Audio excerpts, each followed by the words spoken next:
L'innovation avec Anissé Mbida. Bonjour Anissé. Bonjour Ombline, bonjour Alexandre. Bonjour Alicé. Bonjour à tous. L'innovation de jour, ce sont les moteurs de recherche qui se dopent à l'intelligence artificielle. Il va y avoir du changement chez Google, Bing et consorts. Oui, mardi, c'était Microsoft qui annonçait que Bing, son moteur de recherche, allait intégrer ChatGPT.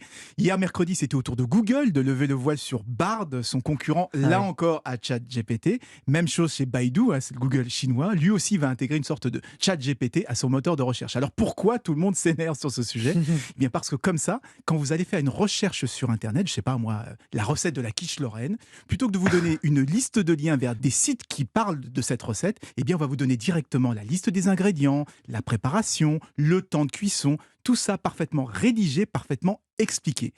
Autre exemple, plutôt que de lire des pages et des pages de Wikipédia, on pourrait lui demander explique-moi le Big Bang en quelques mots ultra simples, ou résume-moi un livre, ou résume-moi tel ou tel événement. Donc il faut s'attendre à une véritable révolution dans la façon de chercher de l'information sur Internet, pour le meilleur et aussi pour le pire. Alors, pour le pire, ça a l'air d'être une bonne nouvelle, non? Alors, pour les recherches les plus simples, oui, c'est une bonne nouvelle, ça sera plus rapide, ça sera plus facile, plus efficace.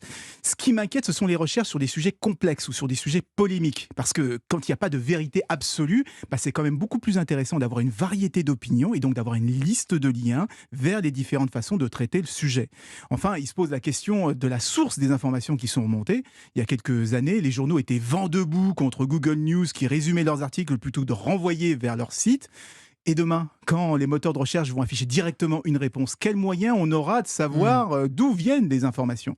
Ce sont des questions qu'on commence à se poser à propos du petit poucet, ChatGPT, mais qui vont prendre d'une toute autre ampleur avec des géants comme Google ou comme Microsoft. Et c'est pourquoi Thierry Breton, le commissaire européen, appelle désormais, je cite, à une régulation de ces outils pour qu'ils garantissent à la fois la qualité et la confiance dans les informations qui sont délivrées. Espérons qu'il sera entendu. Merci Anissé. Merci Alicé.